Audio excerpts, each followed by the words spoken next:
Hello, film fans. Welcome to the Film vs. Film podcast. My name is Martin Harries, your host.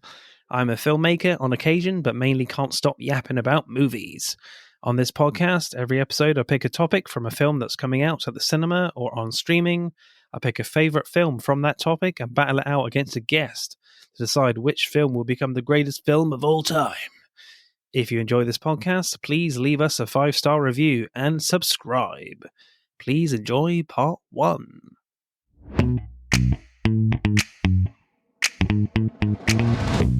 Hello, Podderoonies or Podsters if you prefer. This episode as Beetlejuice. No, I'm not going to say it a third time because that would be a bad idea.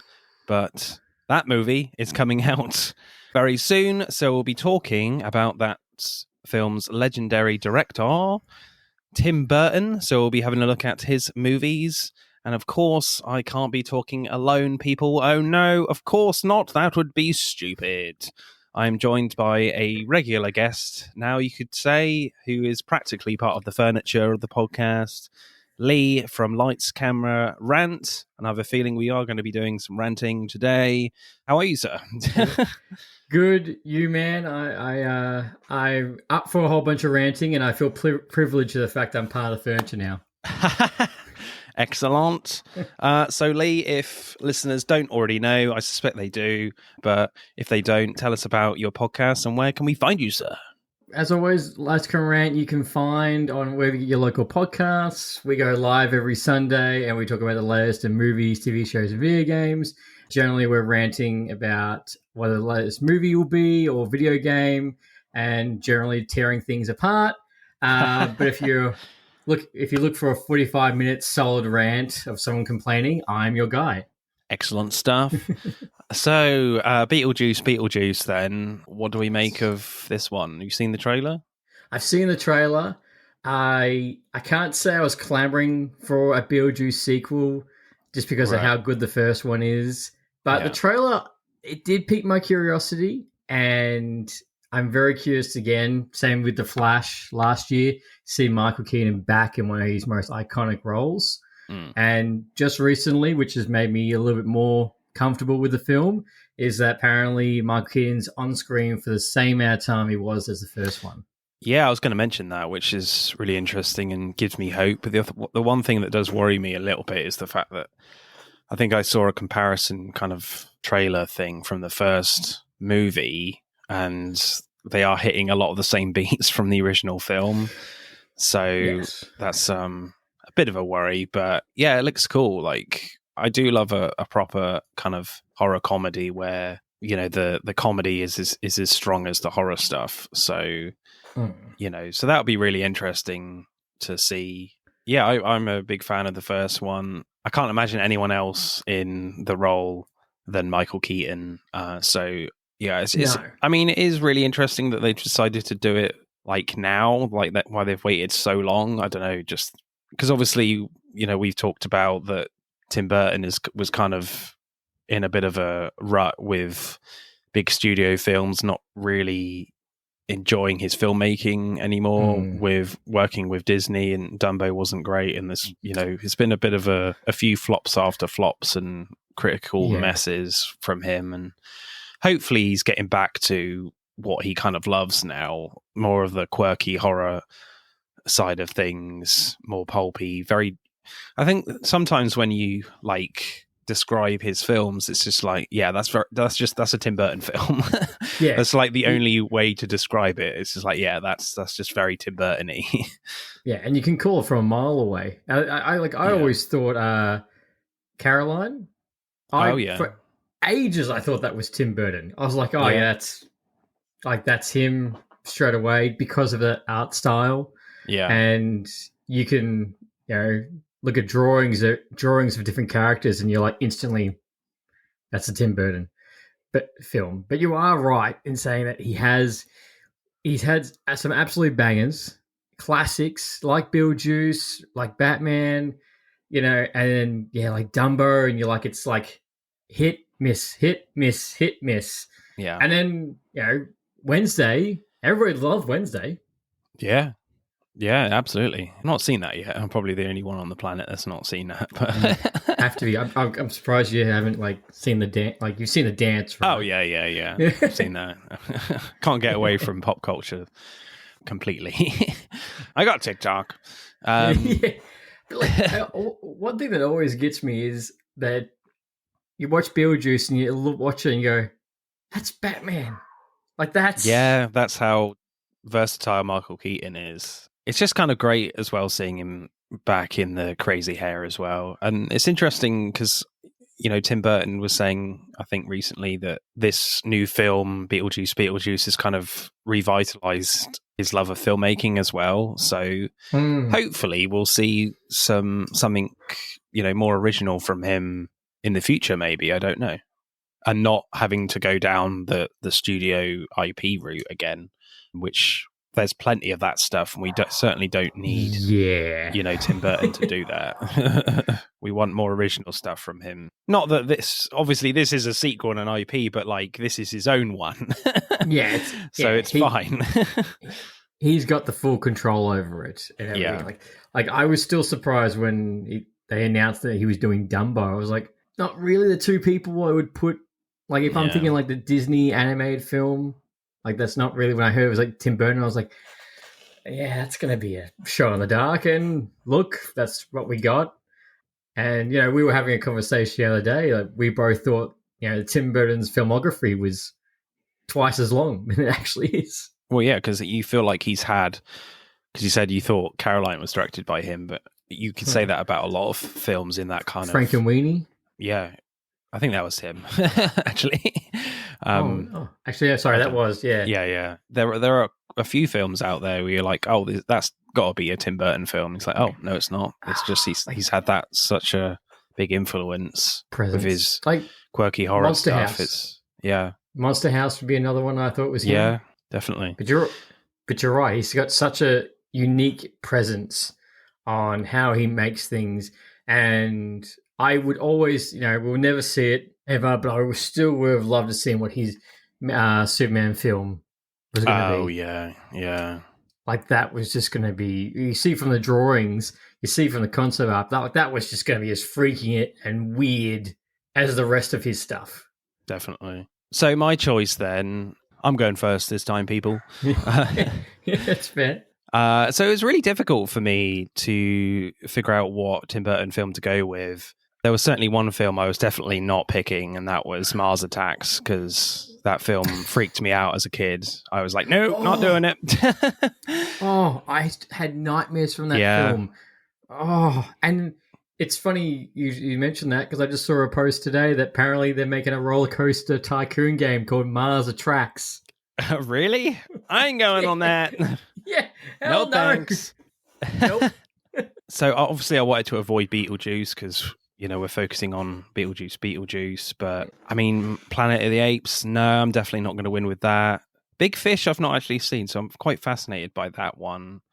Also, Ed Wood was a really interesting one. I've not seen that either, and I definitely want to see that at some point, because that's about a real guy. That's a biopic about a filmmaker in the 60s, 50s, I think, maybe a bit later, where he was kind of famous for making really bad films, and yet he still had a real enthusiasm for making films, but yet everyone around him was like, this is really bad, what's going on? So it was just a really fascinating character. And what are you doing, mate? Yeah, and a lot of people say that's kind of his best film. So I didn't go with that one. And also Edward Scissorhands, very tempted to watch that one again. For me, though, I just feel it's a bit too schmaltzy and a bit too sweet. I like my dark stuff. Too love story. Again, very, very pure Tim Burton stuff, and which is interesting and kind of certainly made Johnny Depp into a big star for sure. Post, was it? For Elm Street and 21 Jump Street. Yeah, that's the ones. But also it has the great, I can't think now. Oh, Vincent Price, there you go. Yeah, it has the great Vincent Price in there, which I absolutely love.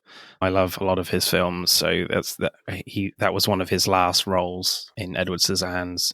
But I eventually went with Sleepy Hollow from 1999. And I think I remember watching this film as a kid, like late at night, and just like really loving it, and sometimes making it to the end before I fell asleep. Sometimes I did make it to the end when I got a bit older, when it was on TV. And I think it's definitely one of the most like pure like Tim Burton films you can get for me. And I do love my gothic horror stuff. We have done a gothic horror or gothic film episode in the past with a Vincent Price film, the Mask of the Red Death I picked way back when. And it's got some really, the cast is absolutely stacked in this film, and it's actually executive produced by Francis Ford Coppola. And you got Manuel Lubezki, who is the cinematographer who works with Inarritu now, which really kind of shocked me. But yeah, the cast is stacked. You got Christina Ricci, Miranda Richardson, Michael Gambon, Jeffrey Jones, Ian McDermott, obviously Christopher Walken as the Headless Horseman, Richard Griffiths, Michael Goff, who we'll certainly talk about in your episode. Yeah, and a random guy called Casper Van Dien, who I've never heard of. And the great Christopher Leigh is in there. Yeah, for 2 seconds. So it's just quite amazing, to be honest, the cast. It's absolutely stacked. And I was watching, when I was rewatching it for this, I was sitting with my partner, and I said to her, I was like, look, Harry Potter. I was like, look, Harry Potter. Look, Star Wars. Yeah. Batman. Yeah, I was like, a Batman. I was like, I can tell you everything that they're from. She's like, wow, they really haven't changed much. I'm like, no, this is pretty much how they look for their entire careers. Old. Yeah. Poor guys. Yeah. Right. So what happens in Sleepy Hollow? Well, Johnny Depp plays the main character called Ichabod Crane. Very strange name, but Ichabod Crane is sent to Sleepy Hollow to investigate the decapitations of 3 people.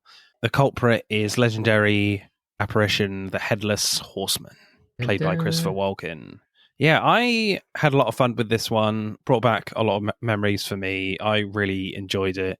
I have a few niggles, like certainly in the first half of the film, but I think it's just a really fun time. And I think actually it's quite a good like film for like newbie horror fans. If you want to get into horror, like maybe Sleepy Hollow is quite good to watch, because I don't think there's anything too shocking or gory in there. I don't think, for me.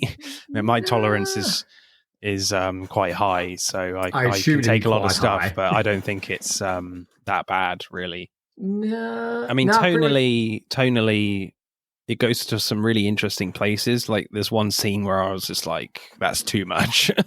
That's way too wacky and goofy." Was it the kiss? No, definitely not. I quite like that bit. It was weird. Don't get me wrong, but I thought, yeah, that's an interesting moment. Yeah. Overall, I really liked it, and I think the script is pretty clever. Of course, direction is fantastic, and the acting. It's interesting with the acting. The acting is it's theatrical and heightened, definitely, but I think that's just the kind of the tone they're going for here. What did you make of it, Leigh? Initial reactions for you? Well, I'm very much like you. I remember watching this as a kid, and I remember like different scenes of it being scary. For example, like just Christopher Walken's character with his head. You're like, oh, his makeup, his face, and everything.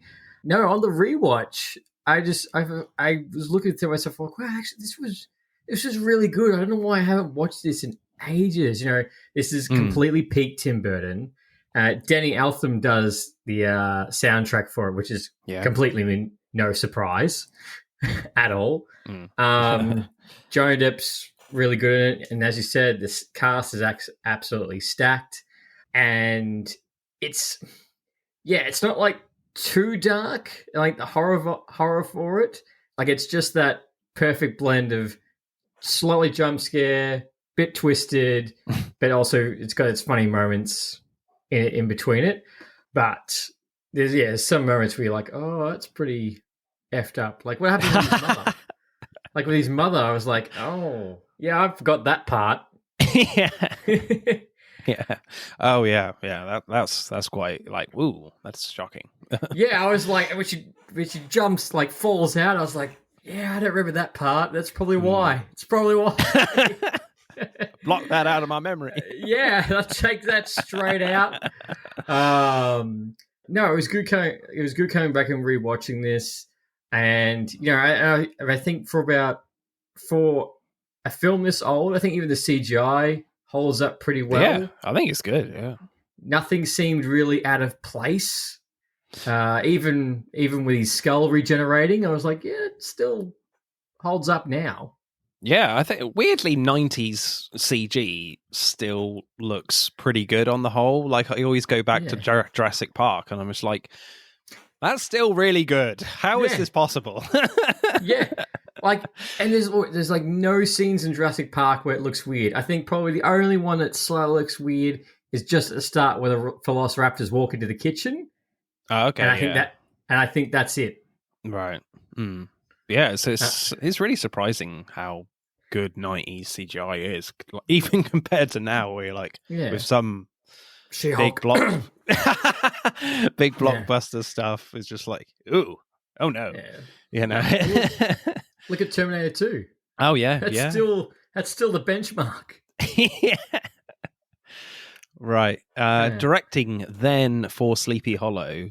So I liked how kind of Tim Burton keeps the head slicing scenes very simple, and yet there's some cool style there still. Like the fourth victim was pretty simple, where you just hear like a gunshot, then all of a sudden he's running and the headless horseman is riding towards him, and there is an incredible shot that kind of tilts down as he unleashes his sword.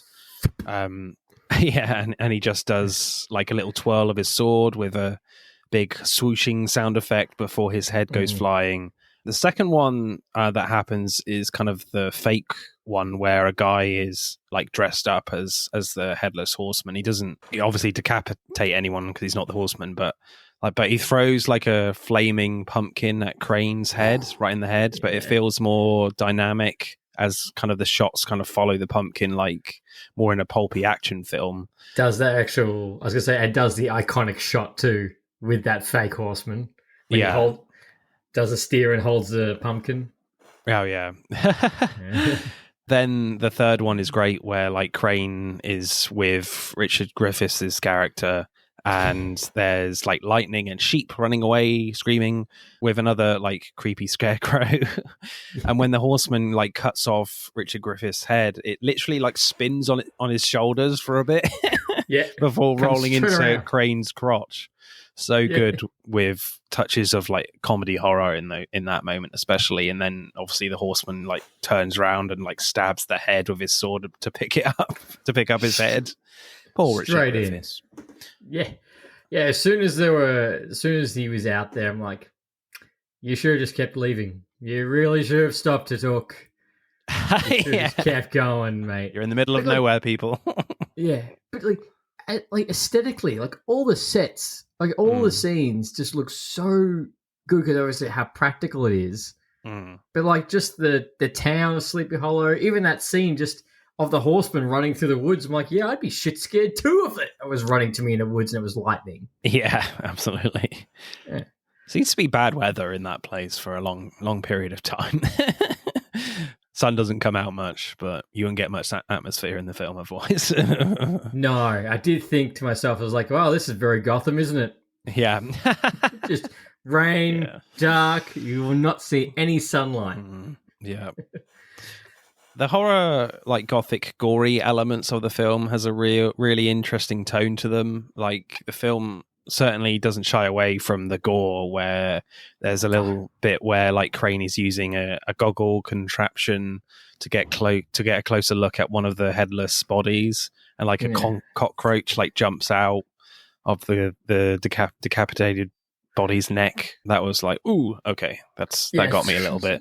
Also, like Tim Burton isn't afraid to like chuck blood on Johnny Depp's face in this, which definitely adds to the humor of the film with his acting. Like there's a bit where Johnny Depp is like chopping at the Tree of the Dead, a gateway to the Horseman's world, and blood just splatters over his face, which was so much great, where his face just flinches brilliantly. It's just like, oh. How creepy is the fact? Yeah, like that's a tree bleeding of blood. Yeah, such a great idea. And it was like, of course, this is where the horseman is. And you're right, he hacks at that thing for a good 5 minutes before he actually gets through. Yeah. I love how committed they are to that, to like really go for it. Strange. And the other two just watch him. They don't do anything. They just watch him. No, you do it, mate. You can do it. So. Yeah, I'll help you from afar. Yeah. I'm giving you support, emotional support from afar. Thanks. Yeah.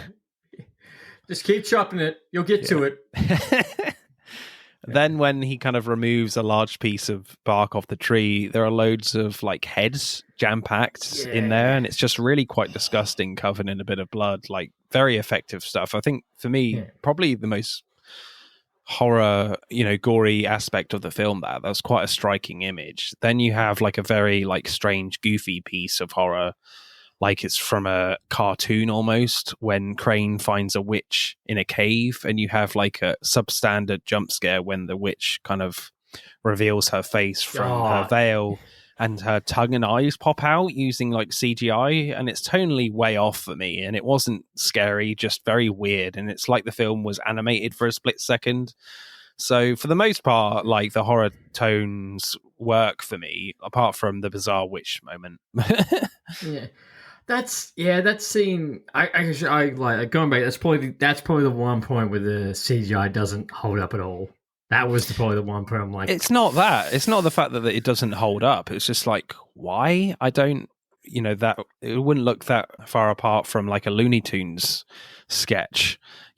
Cartoon. Like why is that came into my head as well. The film The Mask. It was literally on TV the other day, and. Just quite bizarre, just tonally way off for me. I actually forgot too. I was like, to the whole movie, I was like, oh, where's Tim Burton's wife? She really usually rocks up, and then I was like, oh, that's right. Yeah. She's the witch, and she also loses her head. Surprise, surprise. How many times can you kill your wife in movies?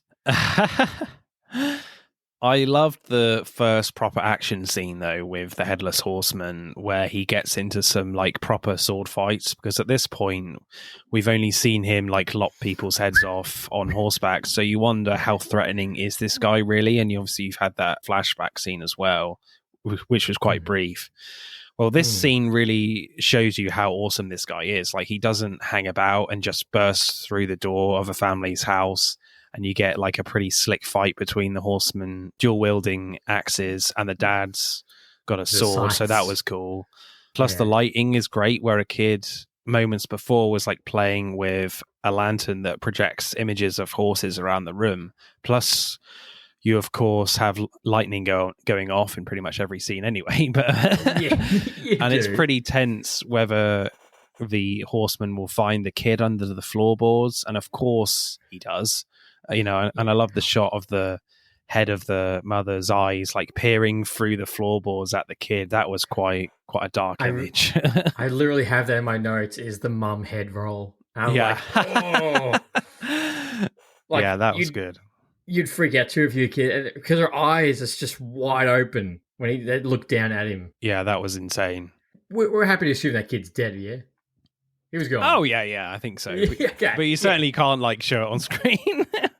No way. I'm really glad you actually picked this. I'm glad you picked this and not, like, Edward Scissorhands, because I feel like I've seen that more than once. Edward Scissorhands, I have seen more once. I have only seen this once. And, it's so that between the horror, the comedy, and I think Johnny Depp did a good job playing the character. Like, a nervous tick, anxiety type of guy. Yeah. And Christina Ricci playing the love interest. And I was like, that's right. You did good in this, and you were good in this in Wednesday too. Absolutely, yeah. Michael Gambon's death was really epic for me, where all our main characters are kind of stuck in the church.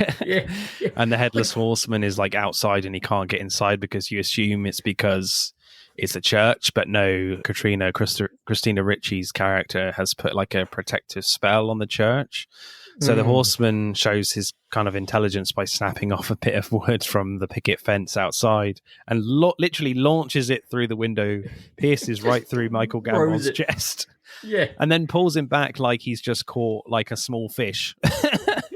So that was very cool. Yeah. Then the last few scenes were pretty good. Like the windmill stuff wasn't amazing and they seemed to escape the horseman quite easily, but somehow like the windmill blows up in a huge plume of flames, which was quite odd because it's just a windmill, not a petrol station or something. No, and I did think I was like, well, that was a big explosion for a windmill. Like, I don't know what's in a windmill, but I'm sure that, that's not how much is going to make it blow. Yeah, that was weird, but like burn down, yes. Yeah. Yeah, then the stagecoach chase was very fun and there's some cool shots in there. It definitely pushes the boundaries of believability, especially as Depp's character Crane is not an action guy at all, but definitely the best part of the scene was when the horseman gets his head back and the CG definitely holds up, as we've mentioned already. There's not enough... There's enough gruesome imagery there to make it work, especially with like the almost gagging sound effects from, and voice accompaniment from Christopher Walken. That was really gnarly. I love that bit. No, that's one of the horrific scenes that actually did stay in my memory while watching it. And I forgot it was actually the stepmother too that did all this. Miranda Richardson, Yeah, I was like, who had the head the whole time? I'm thinking, no, it was the father. No, I'm like, where did it come from? Even the scene where he runs into the tree, like that CGI still holds up. And comes out. That's still creepy with her hand just sticking out. That's quite. Definitely maybe references other horror films like Carrie, maybe, when, I don't know if you've seen Brian De Palma's Carrie, where the hand kind of comes up from the grave, spoilers. Right at the end. Oh my God. Why are you spoiling it for me? So maybe a little reference there. But yeah, that was a great little moment. Have you got a favourite shot or scene for you, Leigh? I'd say probably one of my favourite shots was the action scene on the bridge. As we were talking about when they're fighting, because he wasn't using the sword, he was using the scythe, and like that's a good 10-minute fight scene. You're seeing that the horseman's actually quite deadly.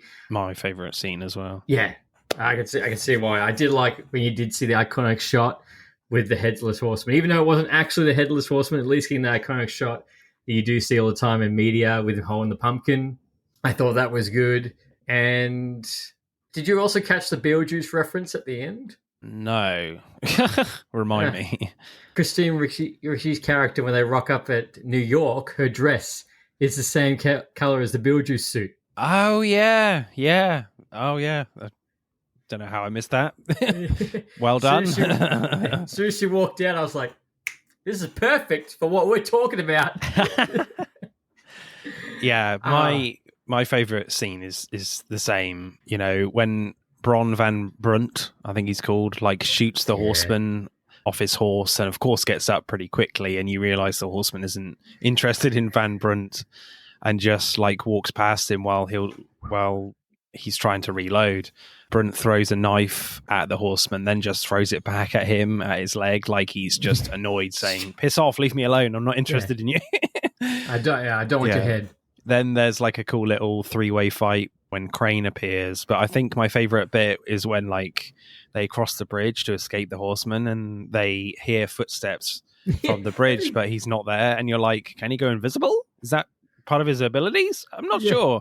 Where could he be? No, he's just walking on top of the roof of the bridge. Then a great moment where the horseman like somehow flips Crane with his sword, like pokes him in the shoulder, flips him over his shoulder. That was awesome. Like he's nothing. Yeah. And just slices. Yeah. And then literally later, after a pretty good fight scene, just slices Van Brunt in two. Like, you asked for this. Yeah, just use the two sides. You could have left me alone, but no. You could argue that action scene is a bit shoehorned in, but I think it was so well done. It definitely worked for me. Oh, I don't think it was shoehorned because you know from that brief flashback is how deadly he is and how much of a warrior and person he is, and being a mercenary. I think you get that. No, it's good to see that he's doesn't spend the entire film just riding up, chopping off a head, riding, chopping off a head, riding, chopping off a head. I did like how just the little tidbits. It's also a murder mystery. Like the whole thing is just a murder mystery to find it, almost a whodunit. Yeah, all the way through. And I think it's probably one of Tim Burton's films I think should be spoke about more about. Absolutely, and not to mention, on a budget of between like 100 million, it made $200 million at the global box office. Yeah, so that's awesome. I think certainly at that time, maybe like audiences weren't that inclined to watch like very gothic-y stuff, which was more associated with the 50s and 60s, certainly with British cinema. So yeah, it's quite impressive that, because I mean, it was the height of Tim Burton and kind of Johnny Depp anyway. So I think people are willing to see whatever they do, regardless of what the genre is, I think at that time. So yeah. Well, it was, if I'm correct... Oh, no, that's right. Yeah, Sleepy Hollow in 1999. So, yeah, he just finished Mars Attacks. It was before this film. Yeah. And then after it's Planet of the Apes. I'm like, it's a bit of a... Yeah. So, directing score, Leigh, what are you going for Sleepy Hollow? You may use a decimal point. I give it an 8. Straight 8? Yeah, I give it a straight 8. Because I think this is pure Tim Burton. At every shot, I think he did a solid job with this. There was nothing really I looked at and went, that looked a bit rough. Yeah, same. Yeah, I think this is really impressive by Tim Burton. As I said at the top of the show, this is probably Tim Burton's like most Tim Burton-y film, certainly in live action anyway, for me anyway, that he's done. And yeah, it's just certainly with the fight stuff, like they're really good, but you can tell, and I think it's kind of the case with a lot of films in this period, where you are slightly cutting around the action, a little bit, but that's not a massive criticism really, because that's just the way it was done. And with action stuff, I mean, it's not really an action film, this film, I wouldn't say at all, but when they do go down the action route, it's pretty good. So, but this is all about like the atmosphere and kind of the gory, pulpy tone here. Definitely sometimes it goes awry and goes too much into too silly with that witch scene. But on the whole, I think Tim Burton does an incredible job, and it looks great. Like the cinematography is fantastic. Like 100%. It's very difficult to make like very drab, gray browns, blacks, all that kind of tone look amazing. I think it's really difficult, and you see it when you see films like that. It's sometimes it just like it is what it sounds like. It just looks drab, whereas this, it's just got something about it where you just want to be in this world. Well, not be in it, but just you want to find out what's going to happen next. Because, as you say, like the production design and the whole look of it is so good. The Headless Horseman doesn't look goofy, in my opinion. He looks very menacing every time he's on screen, and you can tell Tim Burton is having fun with it for sure. So I'll go like an 8.5. I think it's really, it's impressive for me. No, for what it is, It is, and I think I do resonate when I hear the actors prefer the more practical effects, because like you compared to CGI, because I'm like, if you were acting in this world, how easy would it have been to get into character, getting in these type of sets? Oh, easily, yeah. You'd have go a massive green screen, or what's it called? The Void. No. They wouldn't have that in those days, certainly not. No.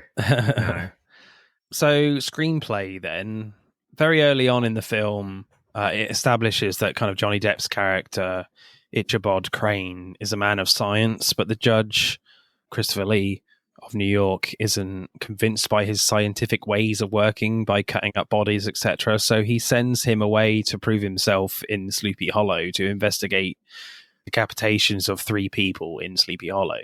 And what makes matters worse for Crane is that the film makes it very clear that the people of Sleepy Hollow think the murder the murderer is like the headless horseman, the undead. So they're always like undermining Crane. So the film is very much about kind of science versus the supernatural in the beginning in solving this case. But what's a bit strange is that the film never really gives an inclination that there could be like a real person killing these people, and that it's not supernatural. You know, there are a group of people who kind of fake an attack on Crane dressing up as the Headless Horseman, but that's very much done as a joke and a scare for Crane and nothing else. Like, the film is very much pointing the finger that the Headless Horseman is real, which was a little frustrating because you can't really get behind Crane, you know. And also, like, Crane's science isn't very convincing either, and it's very, like, quirky. And steampunk-like in its design, but doesn't really add much to what we've already assuming about what's happened. You know, when Crane pours chemicals near the body's neck, near the beginning, where the head would be, like, Crane just says there's like a chemical reaction that tells him that head's been cut clean off with one blow, but the blade was like red hot. Like, the red hot blade is interesting, but I don't think it's too significant. Then when, like, someone tells Crane that there's like 5 victims in 4 graves, you assume the woman is pregnant, and Crane gets this like fancy claw knife out, which has pulleys attached to it. Yeah. Which is very Tim Burton for sure. Like, he gets like a squirt of blood in his face, then comes out and says she was pregnant. So it's difficult to get behind a character where, one, his scientific philosophy isn't convincing, not adding much, and 2, you just feel like you're waiting for Crane to catch up with the others and that the Headless Horseman is real. You know, you soon have like a scene where Crane like sees the horseman for real and freaks out, of course. So I think I would have liked that, you know, like that scene to happen a lot earlier for me, where Crane sees the horseman, and not waste time with like quirky science stuff, or give us something that might be, you know, that might have human involvement in the murders somewhere. You know, it could be human. It could be someone. Do you understand what I mean? So it's just a bit like it's difficult to get behind a character where it's kind of obvious that the horseman is real. Is definitely undead. Yeah, definitely. And that's one of the slight running jokes to the film, is that when he does say, "Oh, you know, he's dead," and everyone's like, "Yeah, we told you." He's like, he's headless. Yeah, we told you. But I do, you know, he doesn't. I understand that, like, he doesn't push enough of probably like Harry Potter vibes. Is like, it's not real. It doesn't exist. It has to be real. It has to be a real answer. And I'd say he gives up on that probably halfway through.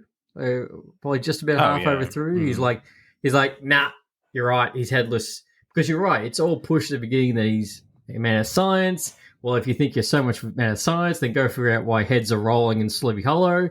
And then that's right. And then obviously, if we go on that, we also have the supernatural and witchcraft as well, which he doesn't really ask a lot about that either. No, yeah, that's a good point. Like the witchcraft stuff, certainly with Katrina, with her protective spells, they don't go into that too much. But I think you're well into the film then, so you can definitely give that a little bit of a pass. But yeah, it's that stuff with the evil eye or whatever, the devil's eye, where, you know, she draws that on the floor. That's a tad rushed. But as I say, I think because you're really into the film at that point, like. It's not too dissatisfying that you don't know that much about it. But no, look, there's a headless horseman. If you put in some witchcraft, you're not really going to be like, oh, well, that's really throwing the plot out. That's so different to what's going on right now. No, it doesn't. But you're right. It's like he gets the spells book. Sorry, I spelled the spells book he keeps with him, which he just opens the front page, closes it, puts it in his pocket, and then we see the symbol underneath his bed, which then we do find out a little bit later what that actually does mean. But you're right, the symbols that she's writing on the ground, that's really not explained. No. Really. Which doesn't bother me too much, to be honest. But no, that's if you're nitpicking. Yeah. Yeah. What's really interesting, though, is saying that with what I've just said, but with Crane's like family flashback scenes were really interesting to me and kind of made the first 40 minutes actually better. And I kind of wish these parts were kind of added a little bit earlier for me, possibly. I'm not sure. But like the last few flashback scenes in particular were very telling about Crane's psychology, where his father accuses his mother of being a witch and shows her like the Bible. And in the last one, traps his mother in this like spiky coffin. And when Crane finds her, she kind of falls out and blood gushes out, which was quite a shocking scene. Oh, yeah. So it sort of makes the first 40 minutes more interesting that he's actually been suppressed by his father, that any notion of the supernatural will be punished, and that the Bible is everything, which puts Crane off religion as well because of his father. So it's like Crane's only belief system is science, not because he thinks it's the best way forward for his career and for himself, but because he's shut out everything else because of his own trauma. So when those memories start to come back after he sees the Horseman for real and remembers his mother's brutal death, he's like, yep, the Headless Horseman is the undead, very real. So I really enjoyed that reveal. So I say, the first 40 minutes was kind of frustrating, but I just feel like maybe if the editing, if those, little flashback scenes were maybe slightly more detailed and maybe a slightly earlier on in the film, I might have made that connection a little bit quicker. The first 40 minutes wouldn't have been as frustrating. That why are we following this kind of frustrating character? Why can't he keep up? With knowing that this guy, that the Horseman is very undead and supernatural. So it's a really interesting balance, I think, which they almost get right. But I think once you realize that, it just kind of makes the film a lot richer with his character and really, really, really interesting. And I really enjoyed that reveal very much. Well, I was going to say, do you think they should have done it when he was on his ride to Sleepy Hollow? Like if he's falling asleep and maybe if he was like holding a book of like his book of science and like if he tapped it or something like that, okay, this is what I believe. I remember what happened. He must be real. Yeah, because there's no like dialogue or speaking parts for his mother and father, so maybe it would have been interesting if we just had a little bit more from those flashback scenes for me, or just had, as you say, maybe a little extra one as he's going to Sleepy Hollow to really give you an idea of like, what his past was like for for the psychology of the character. So so I love the idea of where they were going with the storytelling, but I think it's just a little bit too late for me with the fact that he just finds Johnny Depp's character a tad annoying. Whereas once he believes in it, you're like, okay, everything's clicking into gear now with the guy's psychology. This works. So it's just, do you know what I mean? It just comes in too late, that revelation. It should have been a little bit earlier, and I can understand that. And I think I don't know if it could have been like he kept seeing flashes of his mum falling out at him, maybe something like that, and they did in reverse, like the scenes, like you see his mum fall at him, and you go back and you understand why it all comes into it. No, and same thing with his hand too. Like, why is his hand, which for some reason started bleeding, but I don't know why. Oh, because he lands on spikes, doesn't he? In the flashback. Yeah, but I mean, when he's adult, he shows a scene to Christine Ricci, and his hand's got all the red marks. And I was like, okay. Oh, okay. I was a bit like, okay, I guess that's just due to your flashback. But no, I do agree. If it was a little bit sooner, especially being a man, actually, probably one good way is probably even Jones. It's like it's science. It's I'm a man of science, and all the way through, there's no such thing as ghosts or spiritual stuff. Yeah. And he accepts that quite quickly. Yeah. The second half of the film becomes like a mystery, like conspiracy thriller almost, when Crane finds out that the Headless Horseman had been like dug up and someone's using his head to control him. It becomes very, intriguing to find out who it could be. Then I think the film does something quite clever where Crane encounters Michael Gough's character and basically weeds him out quite quickly that there was a conspiracy to kill off all the people associated with Van Garrett. After he changed his will, and that like Michael Gambon's character will end up with all the money.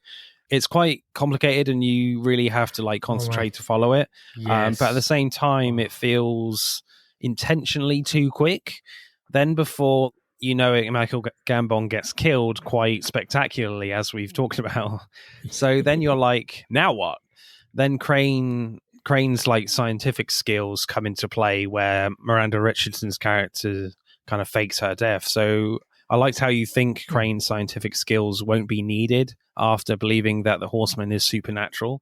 So therefore kind of works out that the last person Miranda Richardson needs to kill is like Christina Ricci's character to get all the money. So in the end, it's quite a satisfying and clever script for me while keeping the gothic horror kind of pulpy tone. So it definitely takes like a really interesting turn once Crane is all in. Like the Headless Horseman isn't real, is very real, is very undead, and now it's all about just kind of working out who's controlling him. So I feel like it's very efficient, and yet it's got some really great twists and turns in there, and you really have to focus on it. So yeah, it's really good. I think the last kind of hour, really kicks off. But I will agree with you, that scene when he's in the library and he's working out the will and starts getting the plan together, you do have to slightly. I was a bit like, this person, this person, this person,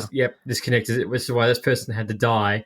But even if you do have to concentrate, like there is nothing all the way through that you think it's a stepmother. No, yeah, definitely. Like there's nothing, no little nugget, no little like, oh, if you look back, it's a hint that it could be her. That's a complete surprise. Yeah, I mean, well, there is that witch scene, so you're like, who is that? That little bit. That's but you're right though. That's the only thing, because you think that's just some random witch that they've just come across in a cave. So, and I don't know why people would also have sex in the woods, especially these woods, especially when there's a headless horseman around. I'm like, yeah, really? Yeah, but it's Miranda Richardson though. Yeah, I guess, but it's like lightning. Yeah, and every tree is creepy as shit. Yeah, that was a weird moment for sure. Yeah. I really thought she was going to stab him in that moment. Yeah, I did too. I thought, she's going to go right back up and get him right in the back. And you could tell that that's not that's not her husband either, because I'm like, you look younger. So, favorite lines or funny lines for you? You got any? I didn't really stand out funny lines that I thought that was. I've got a few. That was good. Probably a funny scene was when I just forgot the character's name. We got hit on the head with the cross. Like that's how he died. He just got thumped on the head. I was like, really? Everyone's getting their heads cut off, and you just get thumped on the head with a cross. Yeah. With a giant cross. So easily too, just thunk. Yeah. Do you have one? Yeah, I've got a few. Like from Christopher Leigh near the start, the judge from New York, he's like, 3 persons have been murdered there, all within a fortnight, each one found with their head lopped off. Lopped off? Clean as dandelion heads, apparently. Yes, true. It's just the way like Johnny Depp says lopped off. And the fact that Christopher Lee literally describes it as dandelions was quite funny to me. And then I feel like the whole windmill scene was just set up for this joke, where the windmill blows up. The kid says, "Is he dead?" That's the problem. He was dead to begin with. Yeah, actually, yeah. I'll give you that one. Yes, that got me too. I was like, well, yeah, he was. Yeah. And then walks out 2 seconds later. Yeah. Unscathed. But I think my favorite line, which I think is really, really clever, in that witch scene, when Johnny Depp is slowly approaching the witch with the kids, and he says, "I make no assumptions about your occupation. Not your ways, which are nothing to me, whatever you are." I thought that was really clever. By far my favorite line. Very witty for me. Yeah, no assumptions. Leigh, screenplay score for you. What you going for? I would give it 6.5. Whoa. 6.5? Yeah, I guess 6.5. Okay. So there were definitely parts you didn't like then. Oh, just probably like as the scenes I said, just when he's talking about trying to map out who everybody is and who the killer is. That's probably the one. And then there was a scene when they're talking at the old house that's been burnt out with the archer, and that just the dialogue between Johnny Depp and Christine Ricci, mainly Christine Ricci. She's like, "Oh, I would once give you my heart, and I'm not giving you my heart now, and I'm going to go." And I was a bit like, "That was like 2 days ago," and like, what? Like he's just rocked up to town, and then you followed him in the woods. Yeah, I was a bit like, okay. I'll admit, like there is a love story angle here, and it's definitely pretty weak. There's no doubt about that. But I never really bought it that much because Christina Ricci is quite young in this film, so I never really felt it was that serious for me, and I don't think they really pushed that scene, and it didn't bother me too much. But for me, I really like this script. Just as I said, like the psychology reveal towards the end is really interesting, and that's good. Yeah, and I kind of like how I just really like Crane's arc in this, and and just the whole tone of it. It definitely goes awry. It's not perfect, and subtle changes in the beginning could have made this script really interesting. And there's some really great twists and turns. And we both didn't really twig that the real culprit in this was Miranda Richardson, and the whole backstory with the Hessian headless horseman and Richardson's character was really really interesting, and the film kind of makes you kind of forget about that as well when it is revealed at that point. So I think it's I really liked it. So it's difficult, but I'll go like an 8.3. Okay, that's solid. Yeah. I liked it. I think it's unexpectedly clever for me. That's how I would sum it up for me. That's true. Yeah, that's very true. Especially like as we said, the ending. The ending, you're a bit like, oh shit. So acting then, like the acting definitely has like a heightened quality to it. There's no doubt, from a very like stacked cast full of British acting royalty.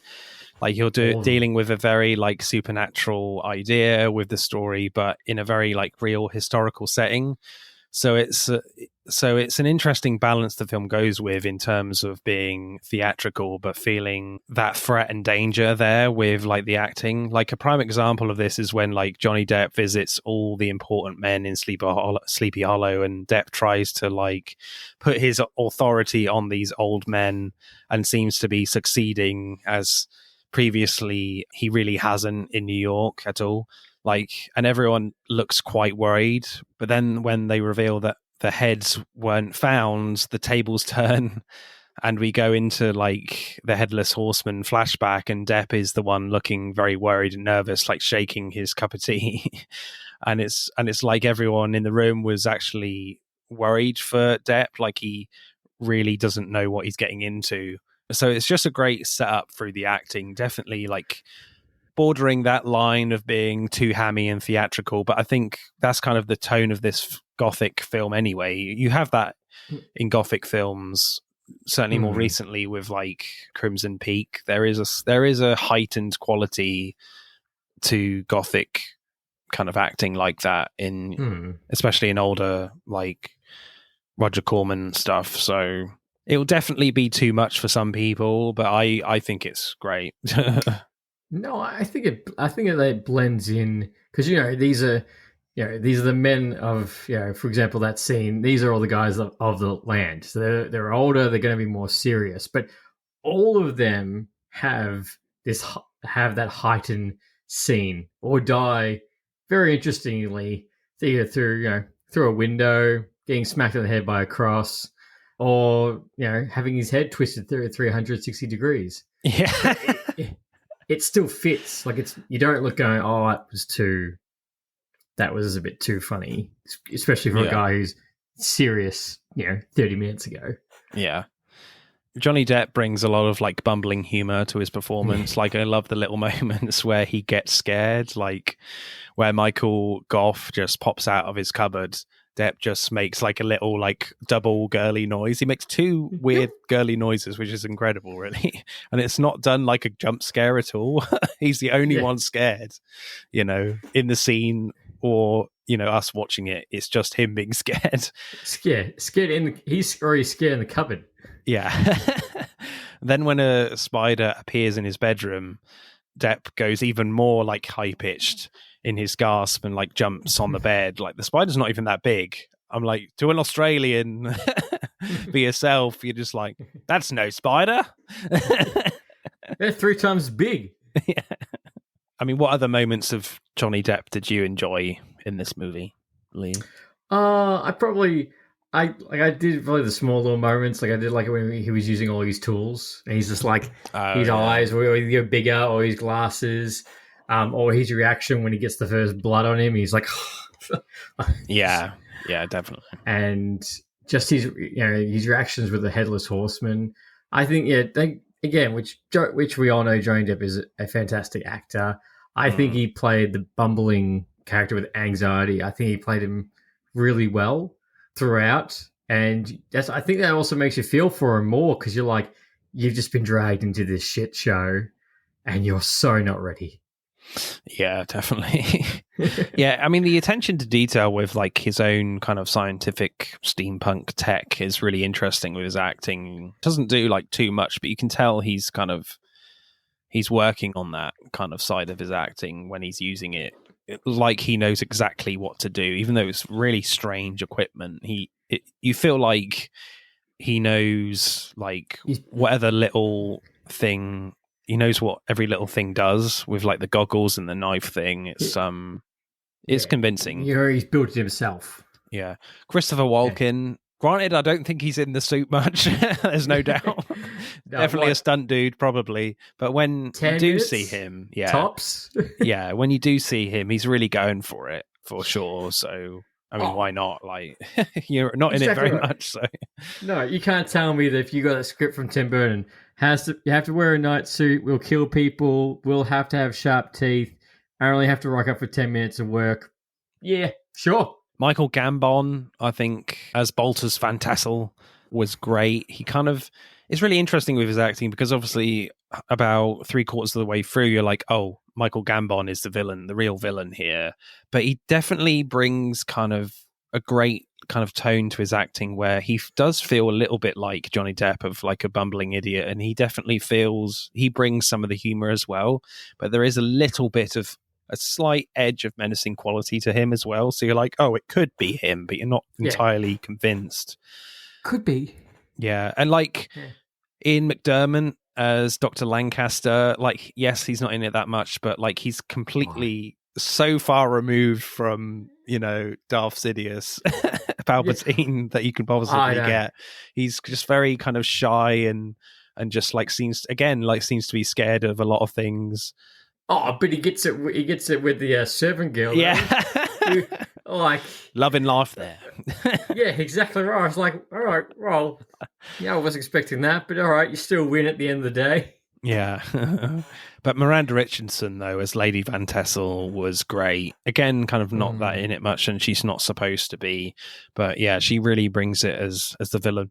And obviously we talked that the tone of this film with the acting is slightly heightened, and she doesn't do too much. It's not massive like mustache twirling stuff. So, I think she pitches at a really kind of perfect level. Whereas you got to have that high kind of heightened quality to elevate her to be the villain at the end of what we would expect, but it's kind of not too much, if you know what I mean. No, for how much she's in it and her becoming the villain, she delivers it very well. and she's not, and she's confident through all the scenes. She's like, I'm going to walk away from this. Yeah, you're a little. I'm going to take all the money. I'm going to walk away, and I've fooled all those idiots. Yeah, definitely. Yeah, she's great in those moments for sure. Christina Ricci, yes, very early in her career. So I got to say, and the other kid that's in this film, can't remember what his name was. He wasn't great. I mean, I am a big complainer of child acting on this show. Well, it's funny you Mark say that because I looked at that. Yeah, I looked at them like, I don't remember anything you've been in.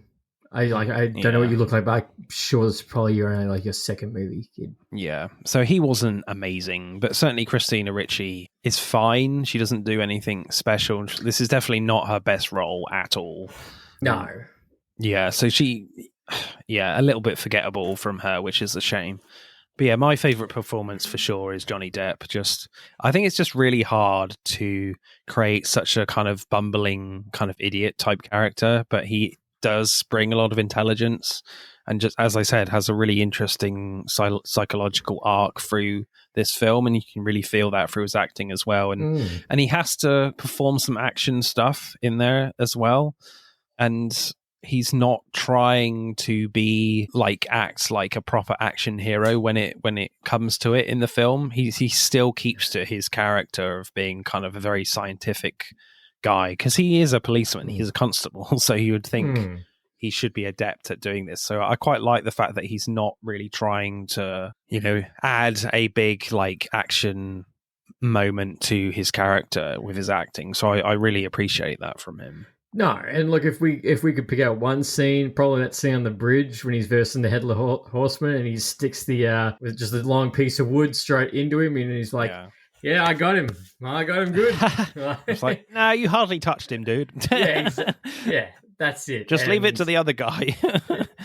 Until he finds out he's half and half on the bridge. Yeah, but ill-advised. No, I think Johnny Depp does the most solid acting. I think everyone's acting in the film, besides the kid and besides Christine Ricci, I think everyone's acting was quite solid. But then again, that's what you get from all these British heavyweights. Probably again, that scene when she was talking about the love and everything with Christine Ricci, that's probably the scene I was a bit like, oh, that feels like you could have done that a bit better. Right. Yeah, I think Johnny Depp again really made you believe in the character and the fact that he's a bumbling idiot. You wouldn't think he's a constable, though. No. Well, because there's certainly a fish out of water type element to this film. He's a man ahead of his time. He's being looked down on and belittled, all pretty much nearly for most of the film. So there is that to get behind him. But at the same time, as we've said, it's just a really interesting performance where you want to get behind him, but at the same time, open your eyes, dudes. The horseman is real. So it's just a really interesting performance as well as writing for the film. So is your favorite performance Johnny Depp as well, or someone else? Oh, sorry. In the film, Johnny Depp would be my first. Right. Yeah, he'd be my top. 100%. Cool. Acting score, then, what are you going for? Acting, I will give this an 8.5, because I think besides those two, everyone else did a completely solid job. Even the Headless Horseman. Yeah, I might go a little bit higher, an 8.7, because I think this is...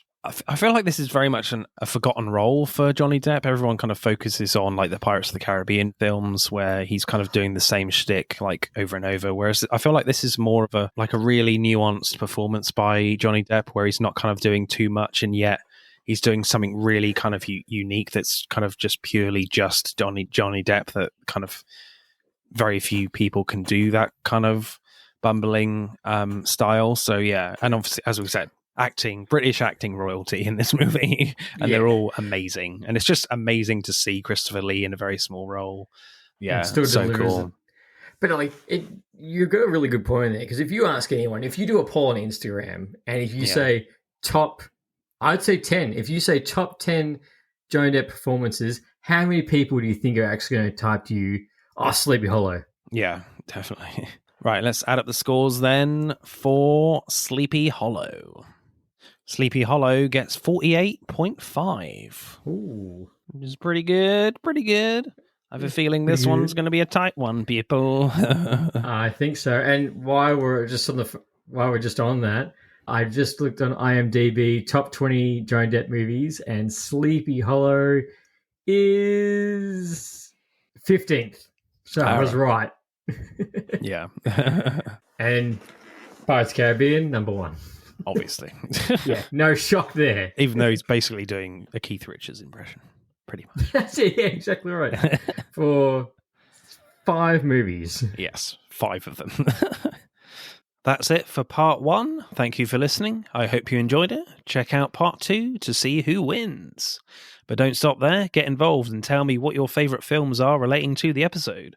Send us a DM or comment on Instagram and TikTok at Film vs. Film Podcast. For X at FVF_podcast. Plus, we are now on YouTube, so hit that like button and comment there. If you do, I'll give you a shout out on the next episode. Remember, please leave us a 5-star review and subscribe. Pod signing off.